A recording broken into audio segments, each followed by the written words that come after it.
찬송가 446자입니다. 줌성에는 참 기쁨 없도다. 날 사랑하신 주 늘 계시옵소서. 기쁘고 기쁘도다. 항상 기쁘도다. 나 주께 왔사오니 복 주옵소서.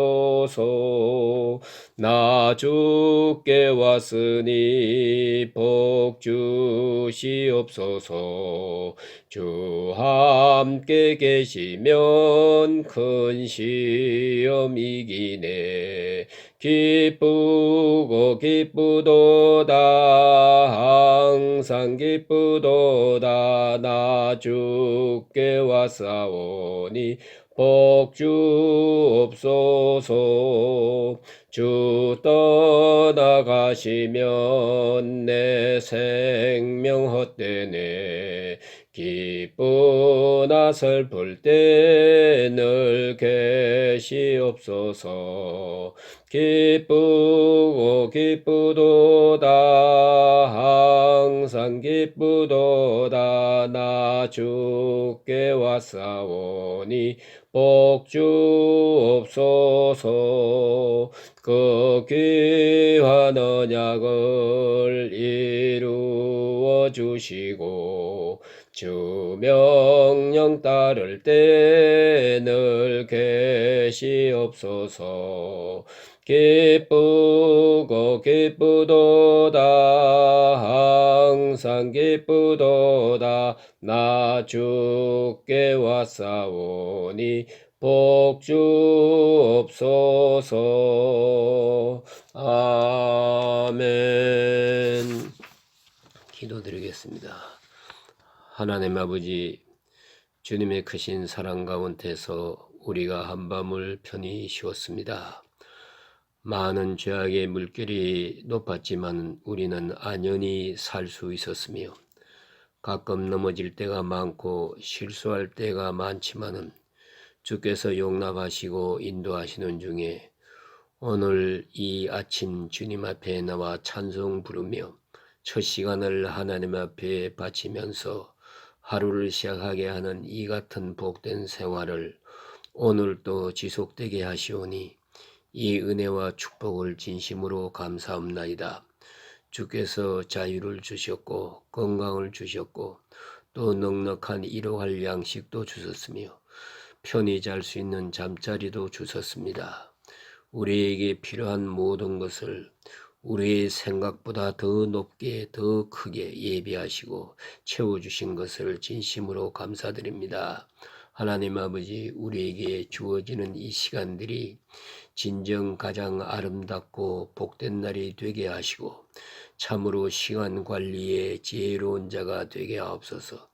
어리석은 길에서 떠나서 지혜의 사람이 되고 능력의 사람이 되고 이제 남은 시간이 얼마인지 이 시간만은 절대로 어리석게 몽롱한 가운데 보내지 않게 해주시고 참으로 귀하고 온전한 하나님의 사람으로 살아가게 큰 은혜를 내려 주시옵소서. 주님, 한 시간 한 시간 가장 뜻깊은 시간으로 그렇게 살아갈 수 있게 도와주시옵소서. 하나님, 오늘도 하나님 말씀이 바로 전해지게 하시고 이 말씀을 듣는 이들로 하여금 은혜의 시간이 되게 하옵소서.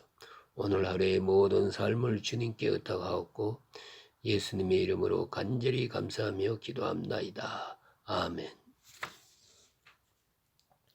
오늘 주신 말씀은 에베소서 5장 5장 오늘은 15절에서 21절 말씀 봉독해 드립니다. 그런즉 너희가 어떻게 행할지를 자세히 주의하여 지혜 없는 자같이 하지 말고 오직 지혜 있는 자같이 하여 세월을 아끼라. 때가 악하니라. 그러므로 어리석은 자가 되지 말고 오직 주의 뜻이 무엇인가 이해하라. 술 취하지 말라. 이는 방탕한 것이니 오직 성령으로 충만함을 받으라. 시와 찬송과 신령한 노래들로 서로 화답하며 너희의 마음으로 주께 노래하며 찬송하며 범사의 우리 주 예수 그리스도의 이름으로 항상 아버지 하나님께 감사하며 그리스도를 경외함으로 피차 복종하라. 아멘. 예, 이제 우리는 사도 바울이 에베소 교회로 보낸 편지 중에 교리 부분을 지나서 지금 윤리 부분에서 공부하고 있습니다. 계속해서 우리 그리스도인이 어떻게 살아야 할 것을 말해주고 있습니다. 이 기독교 윤리의 근본은 한마디로 말해서 신앙적 윤리요 혹은 기독교적 윤리라는 것을 우리는 분명히 생각해야 합니다. 이것은 일반적인 윤리와는 전혀 다릅니다. 일반적 윤리라는 것은 가치관을 말하는 것이고 유익을 말하고 또 화평을 말하고 의의를 말하고 혹은 상호 안정을 말하는 것입니다. 어떻게 해야 평화로운 질서가 유지되겠나 이런 것을 생각하는 것이 일반적 윤리지만은 기독교 윤리라는 것은 신앙적이요 그리고 구원론적이고 기독론적인 것이라 하는 그 깊은 뜻을 먼저 이해해야 되겠습니다. 그래서 지난 시간에도 말씀드린 바와 같이 우리가 서로 사랑한다 그것만 가지고 모자랍니다.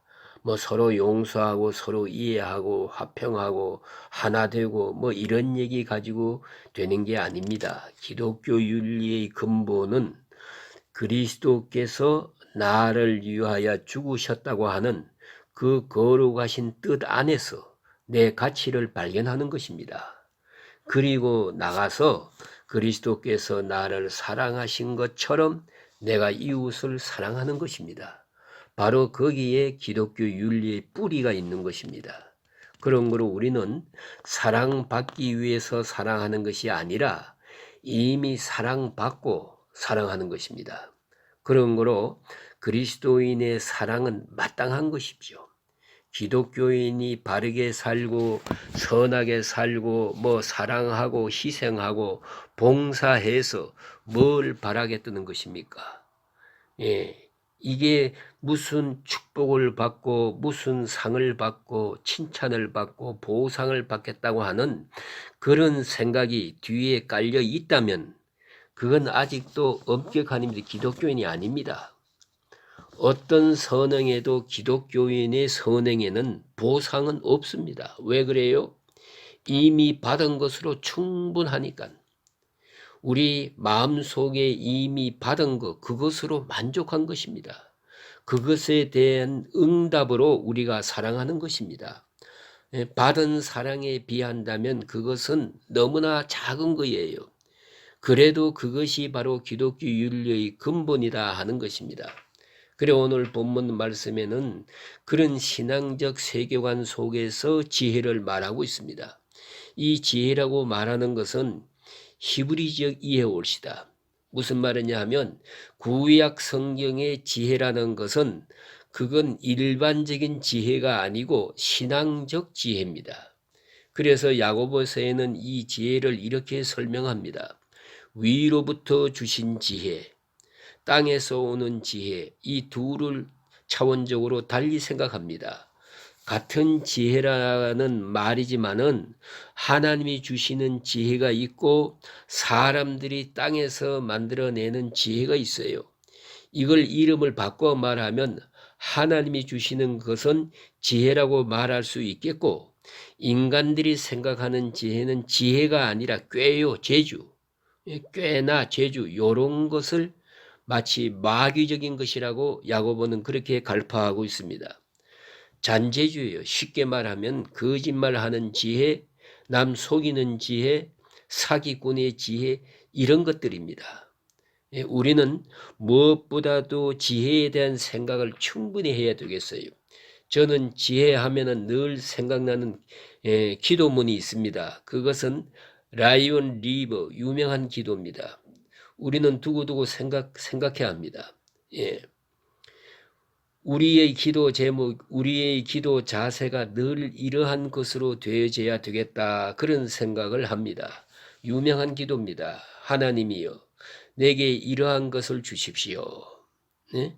세 가지, 냉정함과 그리고 용기와 그리고 지혜 세 가지를 구합니다. 그럼 냉정함이란 뭐냐?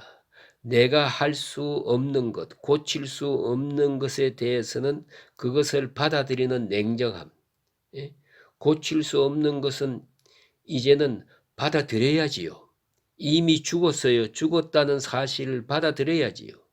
죽은 애를 자꾸 들춰보면서 울면 어떻게 하겠다는 거예요. 고칠 수 없는 거예요. 예? 살릴 수 없는 거예요. 그러면 받아들여야지요. 냉정하게 받아들이는 냉정이 있어야지요. 그것이 없기 때문에 어리석은 거예요. 우리가 고칠 수 없는 것은 수락해야 됩니다. 예? 받아들이고야 그런 냉정함이 있어야 돼요. 우리는 이 면에서 좀 부족합니다. 우리는 정이 많아서 끈끈한 정, 그게 사람을 무턱이나 어리석게 만들어요. 그런가 하면 고칠 수 있는 것에 대해서는 고칠 수 있는 용기가 있어야지요. 빤히 할 수 있는 일인데 할 수 있는 일을 안 해요. 못 해요. 왜? 용기가 없어요. 할 수 있는 일은 밀어붙이는 용기가 있어야 되겠는데 할 수 있는 일도 용기가 없어서 못합니다. 그런 거로 용기를 주십시오. 그 다음에는 이제 고칠 수 있는 것, 고칠 수 없는 것, 또 할 수 있는 것, 할 수 없는 것, 이것을 식별할 수 있는 지혜를 주십시오. 이 얼마나 위대한 기도입니까? 그러면 이제 생각하십시다. 오늘 본문에서 지혜를 말합니다. 지혜로운 자가 되라. 어리석은 자가 되지 말고 지혜로운 자가 되라. 그는 지혜 중에 기본적인 지혜가 뭐냐 하면 시간 관리예요. 그래서 시편 90편 12절에 보면 우리의 날 계수함을 가르치사 지혜의 마음을 얻게 하소서 그랬어요. 뭐니 뭐니 해도 나이를 헬 줄 모르는 사람은 미련한 사람이에요. 나이에 걸맞는 일을 생각하지 못하는 사람은 미련한 사람이에요. 지금 당신 나이 얼마요? 앞으로 얼마나 살 것 같소? 얼마만 가지면 될 것 같습니까? 그런데 그보다 아직도 너무 많아 미련한 사람이죠. 또 죽는다면은 죽는 날이 가까워오고 있잖아요. 예수님의 논리대로 말하면 임산부에게 자 해산할 날이 가까워오고 있잖아요. 해산할 날이 가까워오는 것 시간까지는 잘 모르지만 비슷하게는 알잖아요. 그럼 우리의 날도 빤한 거 아니에요? 그런 거로 우리의 날 계수함을 가르쳐 주세요. 내 나이를 알게 해주세요. 예? 그 말은 내 나이에 맞는 일을 하게 해주세요. 그런 말 아닙니까? 주책 없는 일을 해서는 안 되지요. 그래서 하는 말이고요. 그러면 시간을 안다는 것 굉장히 중요한 것입니다. 그게 바로 지혜예요. 시간 관리. 그게 문제올시다. 그런데 오늘 본문에서 말하는 것은 이것입니다. 지혜로운 자와 어리석은 자. 그러면 어떤 사람이 지혜로운가? 오늘 본문대로 말하면 때가 가까운 줄 아는 사람. 이것은 주어진 시간이며 제한적 시간이라는 거지요. 적어도 시간은 내 마음대로 하는 게 아니에요. 다만 있는 시간을 어떻게 가득히 채우고 사느냐 하는가. 그것뿐입니다. 그것만 우리가 할 수 있는 거지 시간을 더 길게 하든가 연장한든가 그럴 수 없어요. 시간이라고 하는 그 리얼타임은 그대로 있는 거예요. 그건 내가 관리할 수 없어요. 다만 시간에 대한 이해 이것만은 내가 관리할 수 있는 거지요. 그래서 그 쇼펜하우어 재미있는 말이 있습니다. 평범한 사람은 시간을 소비하고 재능 있는 사람은 시간을 이용한다 그랬어요. 시간을 소비해요. 그냥 앉아가지고 그 아까운 시간을 멍청하게 다 흘려보내는 거예요. 그 뒤에는 후회하고 그렇지만은 지혜로운 사람은 시간을 사용해요. 그러니까 때는 주어졌어요. 가까웠어요. 이게 뭔가 하니 언젠가 오메가 포인트, 언젠가 오메가 포인트가 끝날이 가까워 왔어요. 주의 재림이 가까웠어요. 그걸 알고 사는 것이 지혜입니다. 예수님이 부활 성전하신 다음 날부터 재림하시는 날까지 그 시간이 선교 기간이요. 그 기간이 구원의 기간이고 전도 기간이에요. 우리에게 주어진 기간입니다. 그 한 사람 한 사람에게 다 주어진 것은 아니지만은 우리 인류에게 주어진 기간이에요. 예수님이 땅 끝까지 내 증인이 되리라 말씀하시면서 성천하시고 재림하시는 그날 거기까지가 주어진 시간입니다. 그 다음에 문 닫은 다음에 무슨 얘기해도 소용없어요. 세상 끝난 다음에 하나님 앞에 가서 뭐 사장할 것입니까? 아무 소용없습니다. 자, 우리 개인적으로 봐도 지금 숨을 쉬고 있어요. 이제부터 숨 넘어갈 때까지 이제부터 정신이 오락가락 할 때까지 그때까지 요것이 딱 주어진 시간이에요. 계산해 보면 얼마 안 남았어요. 빤하지 않습니까? 그 시간 안에 우리가 뭘 해야 돼요? 이것을 가지고 우리가 시비할 것 없어요. 주어진 거예요. 그 안에서 최선의 시간으로 살아가야 돼요. 이게 지혜로운 사람입니다. 그런데 어리석은 사람은 시간이 항상 있는 줄 알아. 계속 주어지는 줄 알고 있어요. 그래서 시간을 낭비합니다. 뿐만 아니라 시간을 같은 시간으로 생각해요. 같지 않습니다. 건강할 때 시간과 젊었을 때 시간과 늙어서 시간이 같지 않습니다. 늙어서 꾸벅꾸벅 졸고 있는 시간 있으나 만한 시간이에요. 반은 졸고 반은 자고 그래서 밤에는 자려고 하면 잠도 안 와요. 낮에는 졸고 안 잤고 잠은 오고 졸리는 거하고 몽롱하게 가는 그 시간이 무슨 의미가 있는 시간입니까? 그건 같은 시간이 아닙니다. 언제나 우리가 같다고 생각해서는 안 돼요. 어떤 의미에서는 엄격하게 같은 시간은 한 번도 없는 겁니다. 그래서 시간은 점이라고 그래요. 선이 아니고 점. 이 점이 이어져서 선을 이루는 것입니다. 그래 같은 시점도 없는 겁니다. 언제나 다르고 오늘이 다르고 어제가 오늘이 아니에요. 오늘은 내일이 아닙니다. 그러니까 한순간 한순간이 얼마나 소중한데 그걸 몰라요. 그래서 뭐 내일 아침에 해가 또 뜰 텐데 시간 많은데 이 바로 어리석은 사람이에요. 그런가 하면 또 하나 지혜로운 사람은 오늘 성경을 보니까 주의 뜻을 이해하라 그랬어요. 내 편에서 생각하지 말고 주님의 뜻이 무엇인가 하나님의 그 경륜 속에 오늘 내가 할 일이 무엇인가를 생각해요. 주의 뜻 안에서 시간을 생각하는 사람이 지혜로운 사람입니다. 어리석은 사람은 어떠냐? 자기 일에 집착해요. 자기 뜻대로 다 되는 줄 알아요. 아니요. 주의 뜻 안에 내가 있는 거지. 내 뜻대로 하나님의 뜻이 움직이는 것이 아닙니다. 그래 어떤 나이 많은 할머니가 전도사님의 손에 부축을 받아가지고 교회 앞에 나와서 간증을 하게 되었어요. 신앙 간증은 이렇습니다. 나는 의사의 말에 의하면 3개월밖에 살지 못한답니다. 그래서 나는 하나님 앞에 원망하는 기도를 드렸습니다. 왜 나로 하여금 이렇게 3개월밖에 못 살게 했습니까? 하고 원망하는 기도를 드렸는데 가만히 생각해 보니 젊어서 죽은 사람이 많다는데 나는 할머니거든요. 뭐 이제 죽어도 다른 사람보다 많이 산 거예요. 그래서 그 말은 취소했대요. 잘못된 기도 같다고 생각하고 넉넉합니다 생각을 했는데 3개월 남았어도 3개월도 많습니다. 그렇게 받아들였어요. 그 이해가 됐는데 그 다음에 또 문제예요. 고통스러워서 자꾸 아프고 쑤셔서 잠을 잘 수가 없어. 그래서 수면제를 먹고야 자니까 너무 머리가 아파요.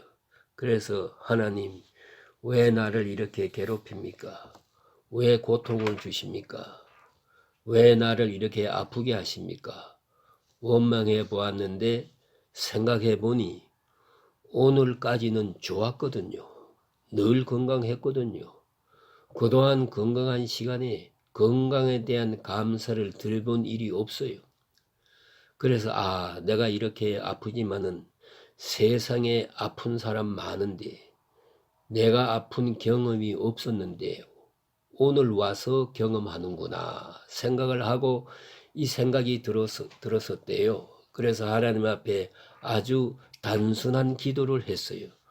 오래 살게 해 주십시오. 뭐 형통하게 해 주십시오. 뭘 해 주십시오. 그것 아니고 딱 한 가지, 하나님 오늘 밤 편히 자게 해 주세요. 이것 하나만 나의 기도 제목입니다. 그랬더니 마음이 편안해지면서 수면제를 먹지 않아도 잠이 잘 오더랍니다. 예? 그 아침에 눈 떴을 때 하나님 감사합니다. 그것을 간증했어요. 여러분, 이 생각, 어떻게 생각하면 욕심이 너무 많은 것 같아요. 그래서 고민도 많아요.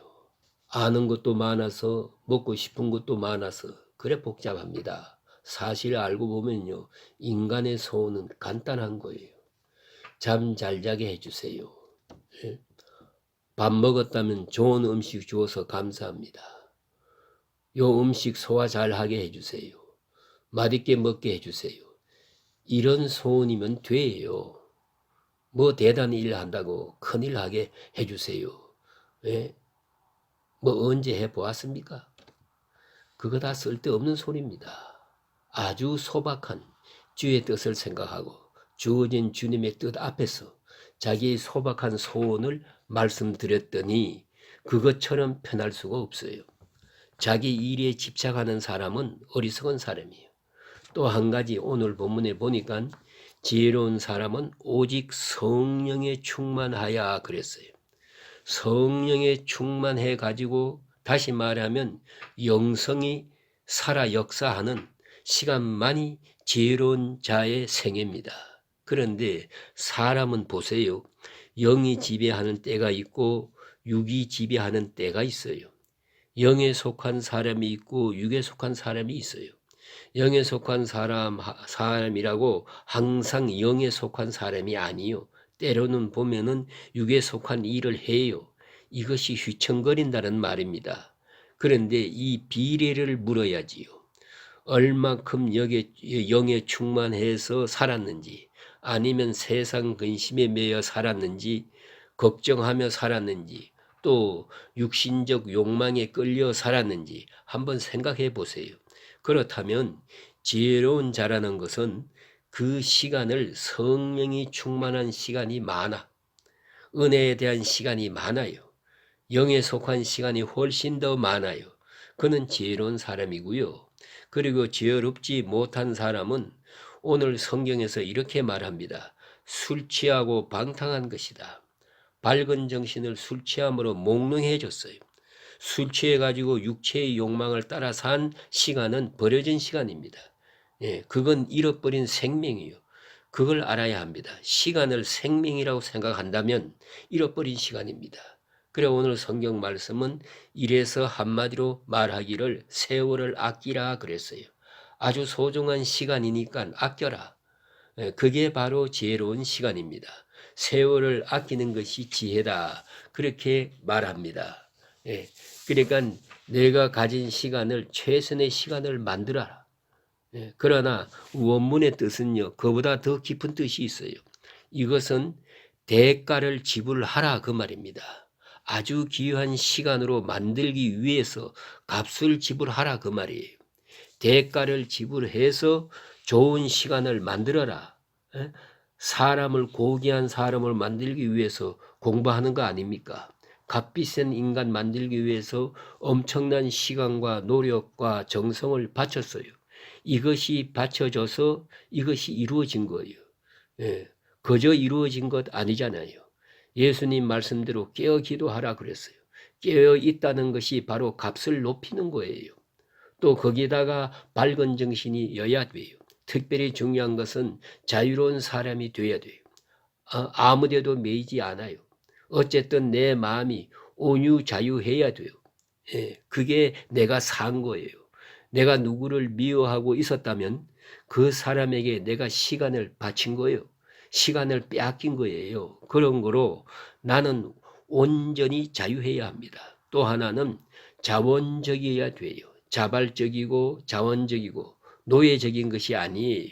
억지로 하고 부득이 하는 게 아니라 항상 자원적이고 적극적으로 사랑하는 거예요. 오늘 성경 맨 끝에 가서 피차 복종하라 그랬어요. 내가 원해서 사랑하는 마음으로 복종하면 바로 그것이 가치를 높이는 거예요. 그래서 오늘 성경 말씀은 이렇게 말하고 있어요. 그래서 범사에 감사하라. 왜요?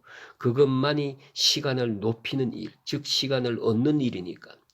진공적 시간이 아닙니다. 빼앗기는 시간도 아니에요. 부득불하는 시간도 아닙니다. 이건 창조적 시간이니까요. 그래서 시간을 얻는 길은 바로 감사하는 데 있다. 왜요? 이것은 의미를 창조하는 거예요. 예? 이것은 생산적이기 때문이에요. 감사할 때 내 마음이 기뻐요. 그런 거로 더 훌륭한 일은 자기 능력을 극대화해서 일할 수 있고 또 감사하면 내 말을 듣는 사람도 마음이 기뻐서 그 사람을 통해서도 귀한 일을 이룰 수가 있습니다. 예, 우리가 깊이 생각하십시다. 예, 오늘 여기까지 말씀드리겠습니다. 이 은혜가 함께 하시기를 주의 이름으로 축원합니다.